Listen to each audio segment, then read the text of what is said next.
Bonjour et bienvenue dans cette toute nouvelle vidéo pour reparler de Game of Thrones. Enfin, ça fait 2 ans qu'on a attendu la dernière saison de Game of Thrones qui sera donc l'ultime saison de Game of Thrones depuis cette formidable saison 7. En tout cas, moi j'ai vraiment aimé cette saison 7. Et là, enfin, on a le droit au premier épisode de la saison 8. Alors je vous le dis tout de suite, cette vidéo contiendra des spoilers, mais pas maintenant. Vous pouvez rester et je vous dirai quand je spoilerai. Pour l'instant, je vais vous donner mon avis général. Alors tout d'abord, il y a ce générique, un tout nouveau générique que je ne spoilerai pas, mais qui est juste magnifique. Pour moi, c'est tout simplement, on va dire, le meilleur générique toutes saisons confondues. Voilà, j'ose le dire. Vous verrez quand vous verrez l'épisode. Donc cette saison contiendra 6 épisodes et non pas 10 comme traditionnellement. Alors donc du coup, il n'y aura pas ce fameux épisode 9, tu sais, le fameux épisode 9 dans chaque saison. Épisode 9 qui est complètement dingue, complètement épique, complètement surprenant. Bah là, pour le coup, il n'y aura pas cet épisode 9. Alors, est-ce qu'ils mettront dans chaque épisode un épisode 9? Je sais pas. Et j'avais cru comprendre que ça durerait à chaque fois 1h30, mais je me suis complètement planté. J'ai rien compris à leur com. Je crois que ce sera le dernier épisode en fait qui durera 1h30 et non pas les 5 premiers quoi. Là pour l'instant le premier dure 50 minutes. Alors c'est un épisode qui passe très clairement à la vitesse de la lumière. C'est un peu normal hein, quand tu as attendu une série comme ça pendant 2 ans. Bon bah c'est normal que quand tu retrouves tes personnages, quand tu retrouves les intrigues, les mises en place, que tout passe très très vite, on voit absolument pas le temps passer, et pourtant c'est pas un épisode, alors voilà, c'est pour ça qu'il faut se calmer un petit peu, c'est pas un épisode épique, c'est pas un épisode où t'as des morts partout, etc., faut pas du tout s'attendre à ça, c'est un épisode qui remet en place les choses, qui met même en place énormément d'informations, non pas forcément pour toi le spectateur, mais plus pour les personnages, parce qu'il y avait plein de choses qu'on savait à la fin de la saison 7, mais que les personnages, eux, ne savaient pas, notamment concernant Jon Snow. En fait, c'est un épisode qui va faire office de réintronisation, mais surtout de révélation pour les personnages. C'est en ce sens que c'est super intéressant, et surtout, c'est un épisode qui va mettre en place des dilemmes extrêmement forts. Je sais même pas comment ils vont faire pour développer ça juste en 6 épisodes. Bon courage aux auteurs, je pense qu'ils savent ce qu'ils font. Alors c'est un épisode très intéressant parce qu'il va faire écho en fait au tout premier épisode de la saga, quand le roi Baratheon arrive à Winterfell, très clairement.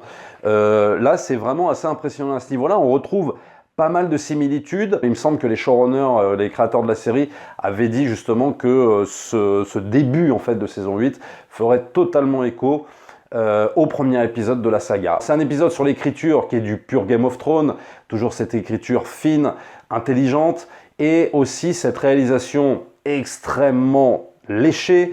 Moi, je vais peut-être reprocher à 2-3 moments, allez, des petits fonds verts par-ci par-là qui m'ont un petit peu gêné.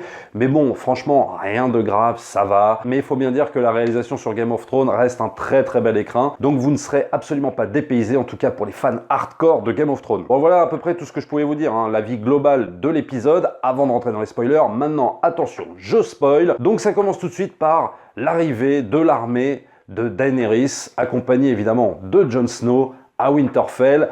Il y a toutes les retrouvailles, Jon Snow, Arya, Sansa. Il y a énormément d'émotions qui découlent tout de suite quand on met le début de l'épisode. Alors il y a aussi des retrouvailles évidemment lourdes de sens, c'est celle de Tyrion et de Sansa qui ne s'étaient pas vus depuis la mort en fait de Joffrey. Et alors ce qui est absolument génial, et ça fait écho un petit peu avec ce que pensaient les spectateurs, c'est Tyrion qui dit à Sansa: beaucoup vous avez sous-estimé et nombre d'entre eux sont morts. Alors ça c'est assez rigolo parce qu'il y a beaucoup de spectateurs qui ont vu le personnage de Sansa de cette manière-là.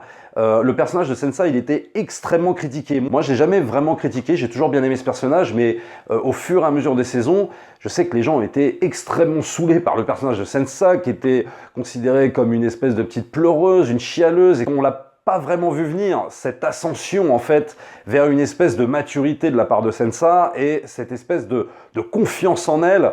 Là, on a vraiment l'impression d'un roc, quoi. Elle a complètement changé et Tyrion lui dit... Alors du côté de Port-Réal, c'est évidemment super intéressant puisqu'on revoit Cersei, bien sûr.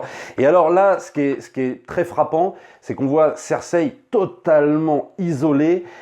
Même, je dirais que le royaume est filmé dans la pénombre, alors que c'est vrai que dans les première saison, on avait, si tu veux, le royaume filmé dans la lumière, on avait du soleil, on avait une vie dans ce royaume réel.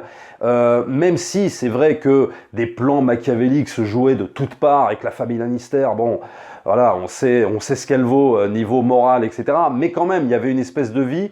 Là, on a vraiment l'impression d'une Cersei totalement isolée, seule sur son trône de fer. Et on va poursuivre cette relation en fait entre Cersei et Euron Greyjoy, et qui est plutôt assez jouissif parce que moi j'ai quand même l'impression qu'on voit deux mêmes personnes, sauf que t'as un homme et une femme, quoi. Ce qui est super intéressant, c'est leur jeu de séduction comme ça, où elle l'envoie balader à travers des dialogues évidemment savoureux. Quand lui va absolument lui faire l'amour, qu'il la courtise à mort et qu'elle lui répond « Si vous voulez une pute, payez-la. Si vous voulez une reine, gagnez-la. » Je trouve qu'encore on est dans une écriture absolument superbe, sublime, et qui correspond totalement évidemment au personnage de Cersei Lannister. Alors maintenant on repart sur Winterfell.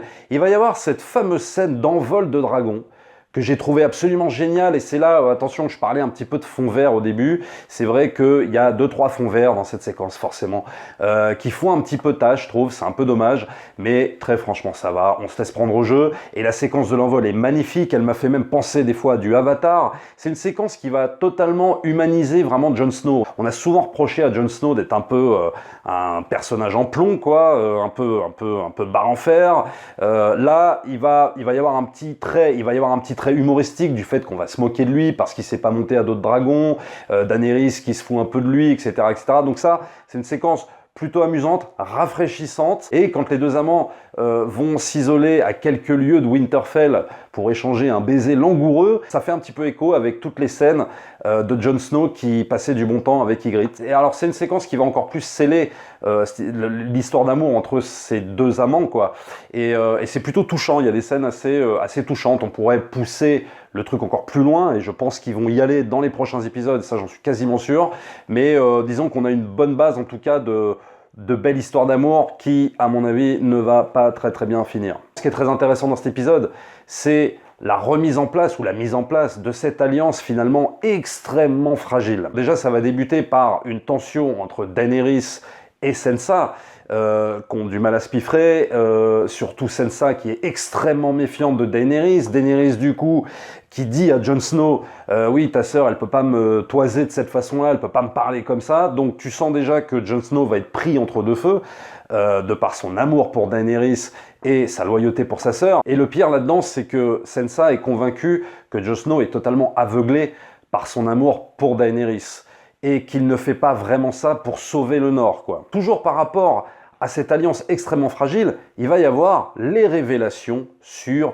la lignée de Jon Snow. Ça a sa grande importance par rapport à cette alliance. Pourquoi? C'est un élément que nous on savait, mais que lui ne savait pas pour le coup. C'est pour ça que je disais que c'était un épisode de révélation pour les personnages. En gros, qu'il est le fils de Lyanna Stark et Rhaegar Targaryen, donc le frère aîné de Daenerys. Et donc son vrai nom n'est pas Jon Snow, mais Aegon Targaryen. Alors ça pose évidemment tout le problème de la légitimité pour Daenerys de revendiquer le trône de fer, parce que pour le coup, c'est Jon Snow, en fait, le véritable héritier.